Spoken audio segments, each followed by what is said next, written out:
Episode 2 episode 2 part 1ல் என்ன நடக்கும்னா, இந்த விஷயம் ஆனின் ஃபாரின் போகிற விஷயம் எங்கே பார்த்தாலும் ஸ்ப்ரெட் ஆகிருக்கும். அவங்க அப்பா, நீ ஃபாரின் போகிறதுக்கு எல்லாத்தையும் ரெடி பண்ணணும், அதனால் தினமும் வெளியில் போயிட்டு ஏதாவது சைன் பண்ணுறது, அது விஷயமா ரெடி பண்ணுறதுன்னு நிறைய வேலை இருக்கும், நீ உங்கள் அண்ணன் கூட எங்கே வேணாலும் போயிட்டு வா அப்படின்னு சொல்லிடுவாங்க. அதுக்கப்புறம் அடுத்த சீன் பார்த்தா, லாயல் பின் ஆனினை மீட் பண்ணணும்னு ரொம்ப ட்ரை பண்ணுவாங்க. ஆனால் லாயல் பின்னால ஆனினை மீட் பண்ண முடியாது. ஏன்னா அவங்க தான் அடிக்கடி வெளில போயிடுவாங்க இல்லையா, அதனால் அவங்களாலேயும் மீட் பண்ண முடியாது. ஆனின் என்ன சொல்லுவாங்க, ப்ரீக்கிட்ட என்ன சொல்லுவாங்கன்னா, நீ போயிட்டு லாயல் பின் என்ன பண்ணுறாங்கன்னு பாரு, அவங்க ஃபீல் பண்ணிகிட்டு இருந்தாங்கன்னா மாம்பழத்தில் ஏதாவது ஸ்க்ராப் மாதிரி ஏதாவது பண்ணிக்கிட்டு இருப்பாங்க, அந்த மாதிரி ஏதாவது நடக்குதான்னு நோட் பண்ணிட்டு வான்னு சொல்லி ப்ரீக்கு அமுச்சு விடுவாங்க.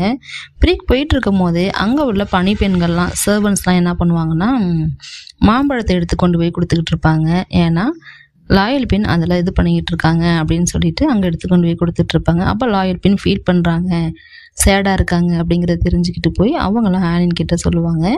ஆனினால் லாயல் பின்னை மீட் பண்ண முடியாது. ஏன்னா மீட் பண்ணால் ஒருவேளை அழுதுருவோமோ அப்படிங்கிறதுனால மீட் பண்ண மாட்டாங்க. அவங்களும் ஆனினுடைய கர்ச்சீப்பை வச்சுட்டு அழுவுறது, அங்கே நின்று ஃபீல் பண்ணுறது, தூங்காமல் அழுதுகிட்டே இருக்கிறது, இந்த மாதிரி இருந்துட்டு இருப்பாங்க. ஒரு நாள் பேலஸ்க்கு போய் பார்க்கலாம் அப்படின்னு சொல்லிட்டு பேலஸ்க்கு போய் பார்க்க போவாங்க. அங்கே போன ஆனின் இருக்க மாட்டாங்க. அதுக்கு பதிலாக அவங்க அம்மா உட்காந்து அழுதுகிட்டு இருப்பாங்க. லாயல் பின்னுடைய ஆன்ட் உட்காந்து சமாதானப்படுத்திக்கிட்டு இருப்பாங்க. அந்த அளவுக்கு பேலஸே அழுகையில மூழ்கி இருக்கும். இப்படியே தான் அந்த பார்ட் 1 சீன் போயிட்டே இருக்கும். பார்ட் 2ல பார்த்தோம்னா, அந்த அழுகாட்சி சீனுக்கு அப்புறம் ஆனின் லாயல் பின்னை மீட் பண்ணுறாங்க. 2 பேரும் காஃபி சாப்பிட்டுட்டு பேசிக்கிட்டு இருக்காங்க. அப்போ ப்ரீக் இடையில பேசுகிறா, ப்ரீக் நீ கொஞ்ச நேரம் வெளில போகலாம், 2 பேரும் தனியாக பேசணும் அப்படின்னு சொல்லி ஆனின் ப்ரீக்கை அமுச்சு விட்டுடுறாங்க. அதுக்கப்புறம் லாயல் பின் ரொம்ப ஃபீல் பண்ணிக்கிட்டு அப்படியே போய் பால்கனிக்கிட்ட நிற்கிறாங்க. அப்போ ஆனின் போயிட்டு, நீ எதுவும் ஃபீல் பண்ணாத, கொஞ்ச நாள் தான், இப்படிங்கிறதுக்குள்ளே ஓடிடும், நான் போயிட்டு திரும்பி வந்துடுவேன், இங்கே நான் இருக்கிற நாள் வரைக்கும் உன் கூடயே தான் இருப்பேன், நான் என் ஃபேமிலி கூட இருக்க மாட்டேன், உன் கூடயே தான் இருப்பேன் அப்படின்னு சொல்லி ப்ராமிஸ் பண்ணுறாங்க. அதே மாதிரி 2 பேரும் ஒன்றாவே தான் இருக்காங்க. ஓடுறது, ஆடுறது, பாடுறது, சாப்பிட்றது, ஆனினுக்கு என்னெல்லாம் பிடிக்குமோ அதெல்லாம் செஞ்சு கொடுக்குறாங்க லாயல் பின். அப்புறம் அந்த கார்லண்ட்ஸ்லாம் இருக்குது இல்லையா, அதோடைய ஃப்ராக்ரன்ஸ்லாம் ஆனினுக்கு ரொம்ப பிடிக்கும். அதனால் அந்த மாதிரியான ஐட்டம், டெக்கரேஷன் ஐட்டம்லாம் செஞ்சு தராங்க.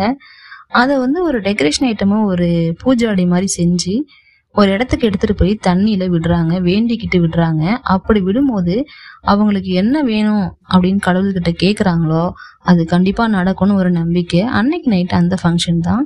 இவங்க 2 பேரும் அவங்க அந்த பூவை எடுத்துகிட்டு போயிட்டு அந்த நதியில் விட்டுட்டு அவங்களுக்கு என்ன வேணுமோ அதை வேண்டிக்கிட்டு வராங்க.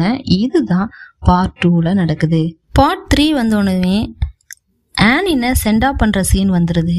எல்லாரும் சென்டா பண்ணுறதுக்காக வெளியில் நிற்கிறாங்க. ஆனினுடைய அப்பா, அம்மா, அண்ணனுங்க, இந்த ஆண்ட்டு, லாயல் பின், ப்ரீக்குன்னு சொல்லிட்டு சர்வன்ஸ்னு எல்லாருமே லாயனாக நிற்கிறாங்க. அவங்க அம்மா அழுதுகிட்டே இருக்காங்க, வேணாம் வேணான்னு, போகிற வரைக்கும் வேணான்னு சொல்லிகிட்டே இருக்காங்க. அந்த அளவுக்கு அவங்களுக்கு அவங்க பொண்ணு பெரிய மனசே இல்லை.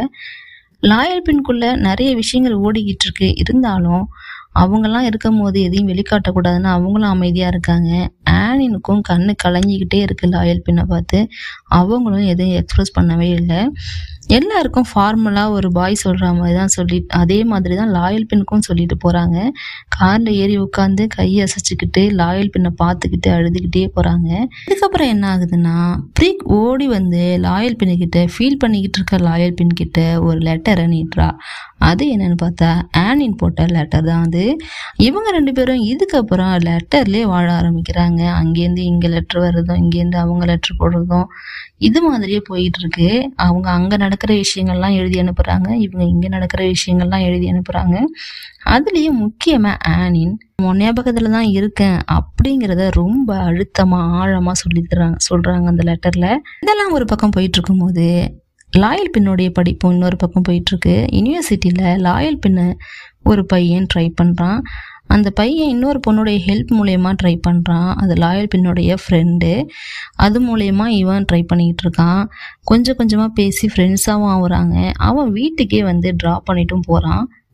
இதுதான் இந்த பார்ட்ல நடக்குது. பார்ட் 4ல என்ன நடக்குதுன்னா, லாயல் பெண்ணை மீட் பண்றதுக்கு ஒரு பையன் அடிக்கடி ஏதாவது சாக்கு போக்கு சொல்லிட்டு அவங்க வீட்டுக்கு வந்து போயிட்டு இருக்கான். அந்த பையன் யாருன்னு பார்த்த அவங்க ஆன்ட்டோடைய சொந்தக்கார பையன்.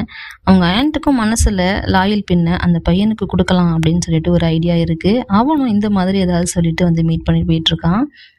அடுத்தது ஆனியை பார்க்கறதுக்கு அவங்க அம்மா ஃபாரின்கே போயிருக்காங்க. அவங்கள பார்த்தோன்னே அவளுக்கு ஒரே ஹாப்பி. 2 பேரும் கட்டி பிடிச்சிட்டு ஜாலியாக சந்தோஷமா பேசிக்கிட்டு இருக்காங்க. கூடிய சீக்கிரம் நீ ஊருக்கு வரணும் அப்படின்னு சொல்லி பேசிட்டு இருக்காங்க. எதுக்காகன்னு பார்த்தா அவங்க அண்ணனுக்கு மேரேஜ், பெரிய பையனுக்கு மேரேஜ் பண்ண போறாங்க. ஸோ அது விஷயமா நீ வரணும் அப்படின்னு சொல்லிட்டு இருக்காங்க. அடுத்த சீன்ல ஆன்ட்டும் லாயல் பெண்ணும் பேசிட்டு இருக்காங்க. காஃபி சாப்பிட்டுக்கிட்டு என்ன பேசுறாங்கன்னா, லாயல் பெண் கேட்குறா, இங்கே என்ன என்ன கன்ஸ்ட்ரக்ஷன் ஒர்க் போகுது, என்ன விஷயம் அப்படின்னு சொல்லி கேட்குறா. அதுக்கு ஆன்ட்டு ஆனின் வந்து இந்த ஊருக்கு வரும்போது திரும்ப வரும்போது அவங்களுக்கு ஒரு தனி பேலஸே கிஃப்டாக கொடுக்கணும் அப்படின்னு அவங்க அப்பாவுக்கு ஆசை. அதுவும் ஆனினே போட்ட பிளானை வச்சு எந்த மாதிரி அவள் போட்டிருக்காளோ அதே பிளான்ல அந்த வீடு வரணும் அப்படின்னு அவங்க அப்பா ஆசைப்படுறாங்க. ஸோ அதுக்கான வேலைகள் தான் போயிட்டுருக்கு. இப்பயே ஆரம்பிச்சாதானே முடிக்க முடியும், அந்த வேலை தான் போயிட்டுருக்கு அப்படின்னு சொல்லி ஆன்ட் சொல்றாங்க. அப்படியா, ரொம்ப சந்தோஷம் அப்படின்னு சொல்லி லாயல் பெண் சொல்றாங்க.